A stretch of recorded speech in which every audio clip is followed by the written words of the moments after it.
धमतरी में विश्व आदिवासी दिवस पर भकारा के मंडी प्रांगण में कार्यक्रम बड़ी धूमधाम से मनाया गया। वहीं सर्व आदिवासी समाज के जिलाध्यक्ष जीवराखंड लाल मराई ने बताया कि विलुप्त हो रही आदिवासी संस्कृति को प्रदर्शित किया गया। इसमें आगा देवता, दंतेश्वरी, बूढ़ी माई, मांझी परगना, देवी ढाई जैसे देवताओं की पूजा अर्चना और आदिवासी विवाह की प्रथा प्रमुख रही। वहीं जिला अध्यक्ष जीवराखंड लाल मरई ने कहा कि बाबा साहब के संविधान का पालन होना चाहिए और आदिवासियों के अधिकारों की रक्षा करनी चाहिए। उन्होंने कहा कि धरती हमारी माता है और हम आदिवासी संस्कृति को बचाने वाले उनके संतान हैं। उन्होंने जल, जंगल, जमीन के लिए लड़ रहे आदिवासी भाइयों के लिए एकजुट होकर आवाज उठाने का आह्वान किया है। नमस्कार, मैं रुपेश साहू, साधना न्यूज़ देख रहे हैं। आज अगर कोई व्यक्ति के दिल की बात करे, अगर दिल बस्तर होता है तो निश्चित तौर पे उसकी धड़कन आदिवासी संस्कृति, आदिवासी विचारधारा और आदिवासी रहन सहन सुनाई पड़ता है। जी हाँ, जिस हिसाब से बस्तर क्षेत्र को पूरे छत्तीसगढ़ में आदिवासी संस्कृति के रूप में जाना जाता है, अभी तो पूरा बस्तर ही छत्तीसगढ़ का एक ऐसा क्षेत्र है जहाँ सारी चीज़ें मिलती है। विश्व आदिवासी दिवस 9 अगस्त के सुनहरे मौके पर आज हम एक ऐसे व्यक्तित्व से मिलाने जा रहे हैं जो लगातार सरकार में जिस हिसाब से संगठन के साथ, आदिवासी संगठन के साथ कदम से कदम ताल मिला करके चल रहे हैं और वनांचल क्षेत्र में किस प्रकार से वो आज सभी समस्याओं को लेकर के सरकार तक पहुंचते हैं। जी, हम बात कर रहे हैं सर्व आदिवासी समाज के जिला अध्यक्ष जीवराखंड लाल मरई जी की। बहुत बहुत स्वागत है सर। नमस्कार, बहुत बहुत आप लोगों को भी बधाई 9 अगस्त का। जी, सवालों का सिलसिला जारी रखते हैं। 9 अगस्त है कल और विश्व आदिवासी दिवस आप लोग मना रहे हैं, क्या विशेष होने वाला है? देखिए, विश्व आदिवासी 9 अगस्त 94 में जब संयुक्त राष्ट्र का बैठक हुआ, संयुक्त राष्ट्र में बैठक हुआ तब एक दिन निर्धारित किया आदिवासी के लिए। इनका धर्म, इनकी संस्कृति, इनका रीति, इनका रिवाज, सारी चीज़ को देखते हुए विश्व में बात कर रहा हूँ मैं, विश्व में ही एक ऐसा दिन निर्धारित किया गया जो 9 अगस्त विश्व दिवस मनाते हैं। उसमें बहुत सारा हम लोग का अधिकार, संवैधानिक अधिकार, परंपरा, रीति रिवाज, रहन सहन, विभिन्न विभिन्न टाइप का थोड़ा थोड़ा जगह में अंतर है। उससे सारी चीज़ में हम लोग चर्चा करते रहते हैं आपस में। कहा जाता है एक तीर एक कमान, सर्व आदिवासी एक समान। किस प्रकार से देख पा रही? देखिए, संविधान में एक ट्राइबल लोगों को ही एक दिया हुआ है एसटी शेड्यूल ट्राइब। जहाँ तक मैं छत्तीसगढ़ का बात करूँ, छत्तीसगढ़ में 42 जनजाति के शेड्यूल ट्राइब लोग रहते हैं। कुल मिला के 42 जनजाति के शेड्यूल ट्राइब जो रहते हैं उनका सबका रहन सहन थोड़ा भिन्न होता है। और भिन्न होने के कारण अलग अलग उनका रीति रिवाज है, लेकिन अंततः हम लोगों को धर्म, हम लोगों की संस्कृति सब कुल मिला के एक है। जो मूल निवासी लोग जो कहते हैं, जल, जंगल, ज़मीन के रखवाला हम लोग रहते हैं।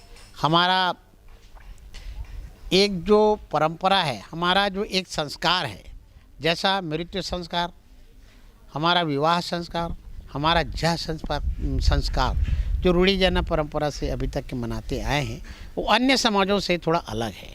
इसके कारण हम लोग जल, जंगल, ज़मीन में हम लोग का हमेशा देवी आस्था, देवी देवता आस्था, एक एक जल, एक एक जंगल, एक एक ज़मीन, एक एक झाड़, एक एक जानवर, जिसमें टोटम कहा जाता है हम लोग का, वो एक एक जानवरों से संबंधित रहता है। इसलिए जब संयुक्त राष्ट्र के समझ में आया कि विभिन्न प्रकार के जनजाति लोग जो जल, जंगल, ज़मीन में रहते हैं, जो जीवों से प्रेम करते हैं, जो जंगल से प्रेम करते हैं, तो उसके लिए 94 में एक दिवस हम लोगों के लिए सुरक्षित रखा गया है, जिसका 9 अगस्त कहा जाता है। मरई साहब, लेकिन जल, जंगल और ज़मीन के लिए आदिवासी समुदाय लगातार लड़ाई लड़ते आ रहे हैं। हर जगह देखा जाए, जहाँ तक ये भी देखा गया कि बस्तर क्षेत्र के जितने भी आदिवासी हैं वो पैदल चलते, नंगे पाँव चलते हुए राजभवन तक भी गए हैं इन सारी लड़ाई को लेकर के। कितनी लड़ाई अभी और शेष है और किस प्रकार से सारी चीज़ों को आप देख पा रहे हैं? नहीं, आपका प्रश्न एकदम बहुत सुंदर है, बहुत अच्छा है। देश को स्वतंत्र हुए 75-76 साल हो गया है। 75-76 जब बाबा साहब अम्बेडकर ने एक संविधान बनाया, उस समय एक आइडेंटिफाई अनुसूचित जनजाति को हमारे देश में किया गया। और उस संविधान में जैसे बाबा साहब अम्बेडकर संविधान बनाए, जैसे देश विदेश चलता है, पूरा न्यायालय प्रक्रिया चलता है, सुप्रीम कोर्ट हाई कोर्ट चलता है, पूरा विधि विधान का जो चलता है, उसी में आदिवासी समाज के लिए कंडिका 13, कंडिका 14, कंडिका 25 अलग अलग संविधान में अलग अलग स्थिति में शिक्षा में अलग व्यवस्था दिया हुआ है, हेल्थ में अलग व्यवस्था दिया हुआ है, जल जंगल जमीन में अलग व्यवस्था दिया हुआ है, आरक्षण में अलग व्यवस्था दिया है, नौकरियों में अलग व्यवस्था दिया है।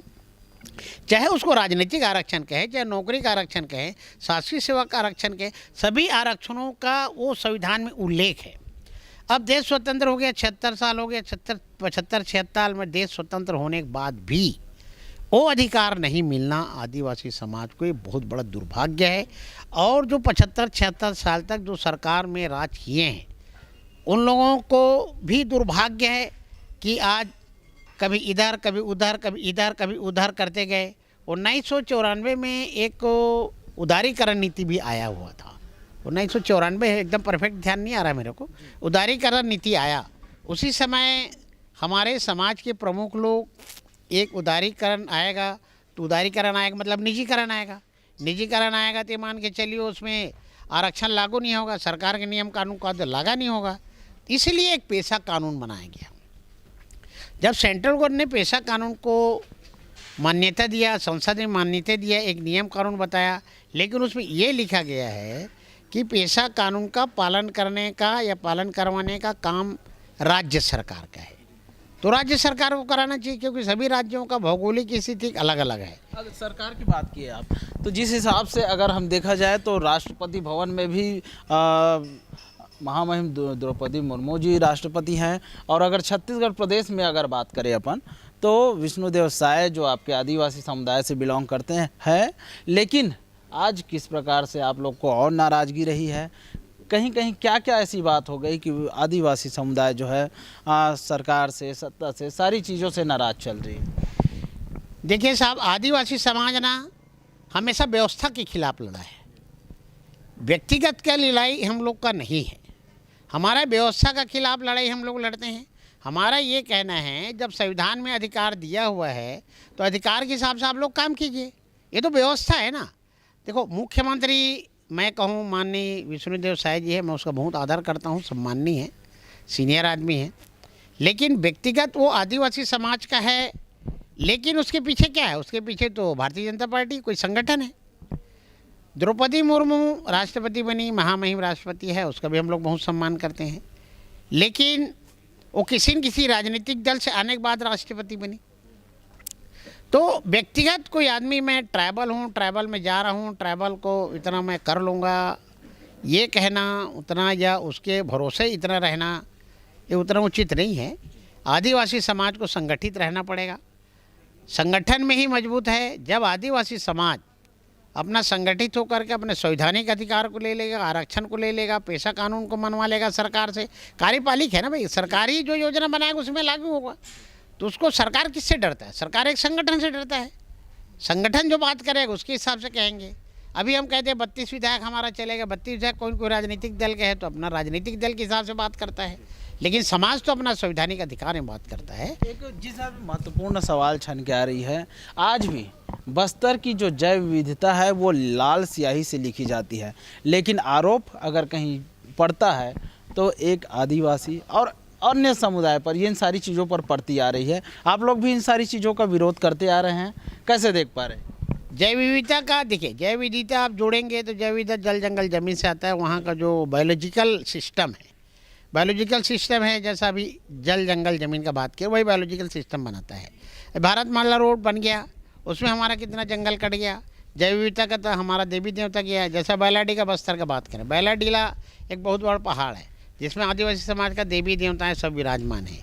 अब उसको नष्ट करोगे तो जैव विविधता आएगा, बायोलॉजिकल सिस्टम ख़राब होगा, वहाँ का इको सिस्टम ख़राब होगा वहाँ का। जबकि ट्राइबल इको सिस्टम को ख़राब नहीं कर सकता। ट्राइबल लोग हमेशा जल को, जंगल को, ज़मीन को, एक एक झाड़ को पूजा करके पूजा के हिसाब से रखते हैं। तो बायोलॉजिकल इफेक्ट जो पड़ रहे हैं, जैव विविधता में फर्क पड़ रहा है, उसमें सरकार बहुत बड़ा दोषी है। लाल स्याही की अगर हम बात करते हैं मरई साहब, तो कहीं ना कहीं नक्सलवाद जो है सामने आ जाता है। तो इन सारी चीज़ों पे कहीं ना कहीं वनांचल क्षेत्र में विकास रुक जाता है, और विकास रुकता है तो कहीं ना कहीं आदिवासी संस्कृति और आदिवासी संसाधन और उस क्षेत्र के जितने भी रहन सहन है वो काफ़ी प्रभावित होते हैं। नहीं, उसमें एकदम से लाल स्याही है या आतंकवाद है या नक्सलाइट लोग दोषी हैं, ये मैं नहीं कह सकता। 76 साल पहले जब देश स्वतंत्र हुआ तब तो वहाँ पर आतंकवादी नहीं थे, वहाँ पे नक्सलाइट तो नहीं हुआ करते थे। आतंकवादी लोग कितना है, 2001 के आजू बाजू से ज़्यादा लोग दिखने के लगे हैं। 20-25 साल हुए देश को स्वतंत्र हुए, 76 साल हो गया है। तो ये कहना कि आप उसी के कारण हो रहा है, ये कहना गलत है। कहीं कहीं सरकार का नीति गलत रहा है, चाहे सरकार उस समय कोई भी रहा होगा, उसके कारण आक्रोश बढ़ते गया। आक्रोश बढ़ने के कारण ये नक्सलाइट पैदा हुआ है। यदि सरकार का नियम कानून कायदा सरकार का उस समय सही से पालन कर दिया होता तो ये स्थिति नहीं होता। आज भी आप देखेंगे साहब, करप्शन आदिवासियों के साथ अत्याचार कौन कर रहा है?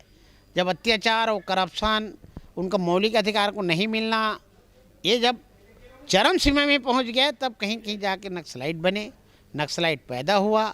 यदि इसी को सरकार स्वतंत्रता के बाद से ये काम कर लिया होता तो आज ये स्थिति देखने को नहीं मिलती। पहली प्राथमिकता अगर हम देखते हैं तो शिक्षा, स्वास्थ्य और तमाम तरह की बुनियादी सुविधा, बिजली, पानी, सड़क, तमाम तरह की जो सुविधा होती है, ट्राइबल एरिया में इन सारी चीज़ों का अभाव होता है।